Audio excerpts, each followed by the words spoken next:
Hello hi नमस्कार जय Jagannath. Actually आज आम गोटे जगह को जाऊँ किसी जिनस किणवे जेहेतु आगु गोटे भाईर मानने पीसिंपुर मैरेज अच्छी से गोटे किसी शॉपिंग करने जाऊँगी। वर्षा तो एत जोर आम 4टार बाहर थी मोर भाई भी आसी पहुँचला भाई गोटे स्टाफ आ गोटे सार आसते सहित किसी कथापी तो से कथा ही गले आम सब काम फाम सारी वर्षा पा गोटे पकुड़ी जहाँ छाणीदेली छाणी सारापर एम जाऊँ मो ब्लूटूथ एक्चुअली खराब हो जाए देखो सीटा नहीं जाऊँगी देदेवी ये मुझे पैसा काढ़ी आम जाऊँ आप कंटिन्यू करूँ मो सागर आम कड़े जाऊँ देखो आम आसी मेन रोड रे पहुँची गली वर्षा पाग को पूरा मस्त लोकेशन सॉरी मस्त क्लाइमेट अच्छी बाप झील पचर आगे आगे जाऊँगी गोटे पैसा काढ़ी देवी मो पाखे भी किसी कैश अच्छी आम ए चलू शाढ़ी सॉरी शाढ़ी ना अलग किसी कलेक्शन आप आसतु मो सागर कड़ कड़ जाऊँ देखिए एक्चुअली वर्षा पाग ओके चलनी चलनी एक्चुअली टी डेरी हो गला तो ये आम गाड़ी कले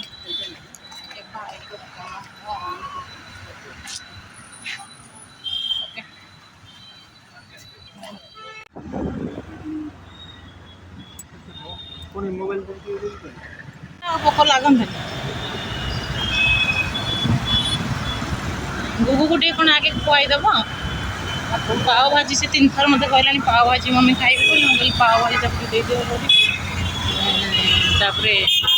पशु पशु भोक लगुता शोष लगुता टाइम लगे टे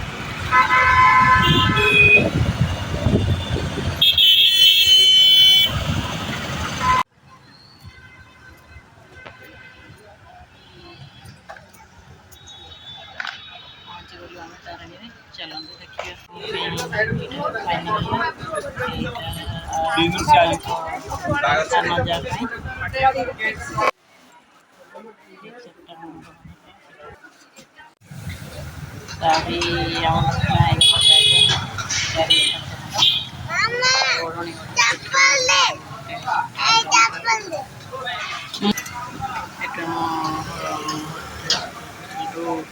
टे नान अंडा भुजिया कि मटन टिके नहीं जाए खाईदब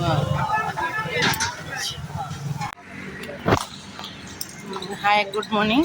एक्चुअली काली सब शाढ़ी किणिकाणिक आणला बेलू राति 10 पाखापाखि 10टा 10 पाखापाखि हो गला अवश्य किसी काली रोसई कलिनी कारण रुटी नान सॉरी नान को आउ अंडा तड़का नहीं आसलु से खियाला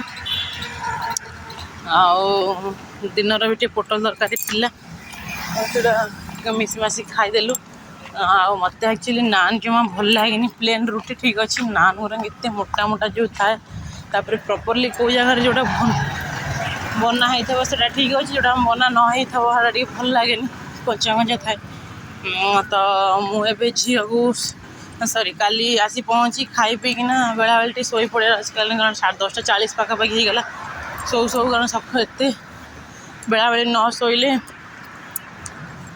सका पुणी उठी होनी झील को नहीं स्कूल जीवार अच्छे 6:10 तार स्कूल स्टार्ट हो जाए और डेरी है माने सब पिला माने पलि आसना डेरी है माने सी तार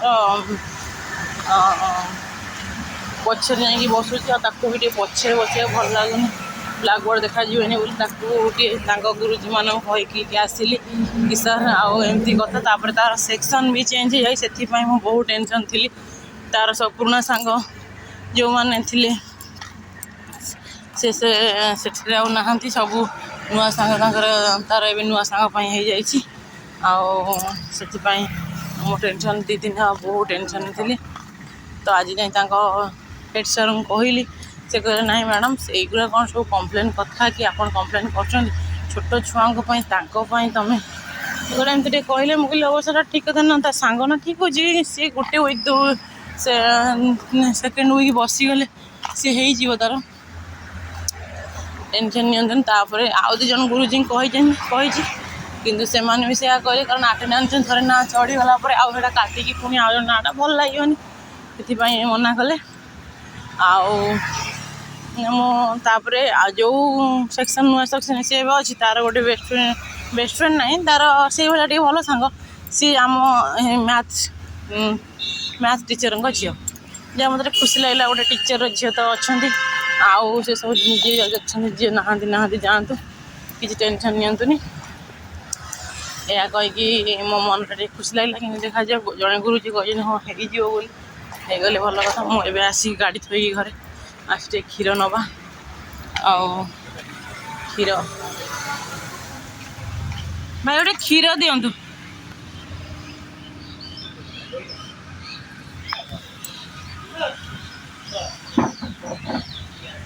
କ୍ଷୀର ଆସିନି ଗାଡ଼ି, ଆଉ କ୍ଷୀର ଗୁଡ଼ା ନେଇକି ଚାହା କରିବା। ସକାଳୁ ଟିକେ ଚାହା ଟିକେ ପିଇଲେ ଟିକେ ଫ୍ରେଶ୍ ଲାଗେ। ଆଉ ଆକ୍ଚୁଆଲି ଆସି ପହଞ୍ଚିଗଲି, ଲୋକ ଟିକେ ଅଧିକ ଥିଲେ ତ କ୍ଷୀର ଆମର ଏପଟେ ଟିକେ ଓମ୍ଫେଡ୍ କ୍ଷୀର ବେଶୀ ଚାଲିଛି, ଆଉ ପ୍ରଗତି ମିଲ୍କ ମୁଁ ବହୁତ କମ୍, ଓମ୍ଫେଡ୍ ଆଉ ପ୍ରଗତି ବେଶୀ ଚାଲିଛି। ମିଲ୍କ ମୁଁଟା ଟିକେ କମ୍ ଜଲ୍ଦି। ତାପରେ ଝିଅ ପାଇଁ ଓରିଓ ବିସ୍କୁଟ୍ଟା ନେଇ ଆସିଲି, ତାର ତ ଟିଫିନ୍ ପାଇଁ ଏବେ ଭେରାଇଟି ଆଇଟମ୍ ଦରକାର। ଆଜି ମ୍ୟାଗି ନେଇକି ଯାଇଛି ଟିଫିନ୍ରେ।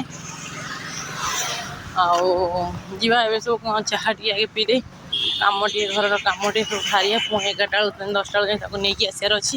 ମୁଁ ଗାଧୋଇ ଠାକୁର ପୂଜା କରିସାରି ଆପଣଙ୍କୁ ମୁଁ କାଲିର ଯେଉଁ ଶାଢ଼ୀ ସବୁ ଆଣିଥିଲି ସେଇଟା ଆପଣଙ୍କୁ ଦେଖାଉଛି, ଆଉ ଆପଣ କଣ୍ଟିନ୍ୟୁ କର।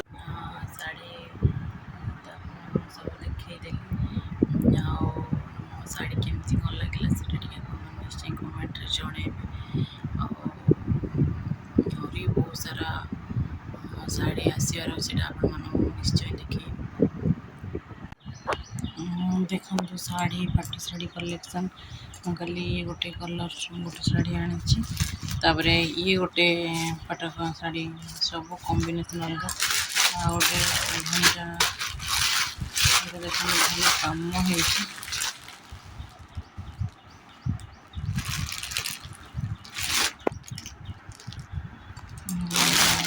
ଘଣ୍ଟା ବି ଚାଲିଛି। ଆଉ ଇଏ ଗୋଟେ ଶାଢ଼ୀ ଦେଖନ୍ତୁ, ଆଉ ଇଏ ଗୋଟେ କଲର୍, 4ଟା ଆସିଛି ପାଟ ଶାଢ଼ୀ। ଆଉ ଏମିତି ଆହୁରି ବି ବହୁତ କଟନ୍ ଶାଢ଼ୀ ଆସିବାର ଅଛି। କାଲି ଆକ୍ଚୁଆଲି ଲେଟ୍ ହେଲା ବୋଲି ଟିକେ ଆମେ ଆଣିପାରିଲୁନି ଶୀଘ୍ର। ଶାଢ଼ୀ କେମିତି କ'ଣ ଲାଗିଲା ଆପଣ ନିଶ୍ଚୟ କହିବେ। ଆଉ ଏବେ ବହୁତ ଡେରି ହେଇଗଲାଣି, 9ଟା ଆସିକି ବାଜିଗଲାଣି। ମୁଁ ଯାଉଛି ରୋଷେଇବାସ କରି, ଠାକୁର ଅଧା ପୂଜା ହେଇ ତାକୁ ଗୋଟେ ପୂଜା କରିବି। ଆଉ ଆପଣ ମୁଁ ରୋଷେଇବାସ ପୁଣି କରିବି। ଗୁରୁବାର କ'ଣ ଇଚ୍ଛା ହେଉନି କିଛି ରୋଷେଇବାସ କରିବାକୁ, ପୁଣି ଝିଅକୁ ଆଣିବାକୁ ଯିବି, ବହୁତ କାମ ରହିଲାଣି। ମୁଁ ଆପଣଙ୍କ ସହିତ ପରେ କଥା ହେବି। ଫାଇନାଲି ଶାଢ଼ୀ, ପାଟ ଶାଢ଼ୀ କଲେକ୍ସନ୍, ପାଟ ଶାଢ଼ୀ ସପିଂ, ଏହାର ବହୁତ ସାରା ମୁଁ ଭିଡ଼ିଓ ନେଇକି ଆସିବି। ଆପଣମାନଙ୍କୁ ଶାଢ଼ୀ କେମିତି ଲାଗିଲା ନିଶ୍ଚୟ କମେଣ୍ଟ କରି କହିବେ। ଠିକ୍ ଅଛି, ଆଜିର ବ୍ଲଗ୍ଟାକୁ ମୁଁ ଏଇଠି ଏଣ୍ଡ ଅପ୍ କରୁଛି। ଯେଉଁମାନେ ମୋ ଚ୍ୟାନେଲ୍କୁ ନୂଆ ଆସିଛନ୍ତି, ପ୍ଲିଜ୍ ଲାଇକ୍, ସେୟାର, ସବସ୍କ୍ରାଇବ୍ କରିବେ, ଆଉ କମେଣ୍ଟ ଦେବାକୁ ଜମା ବି ଭୁଲିବେନି। ଆଉ ଯଦି ମୋର କେଉଁଠି ଭୁଲ ଥିବ ଆପଣମାନଙ୍କୁ ସରି ମାଗୁଛି ଦେଉଛି। ଏବେ ରଖୁଛି, ଥ୍ୟାଙ୍କ ୟୁ।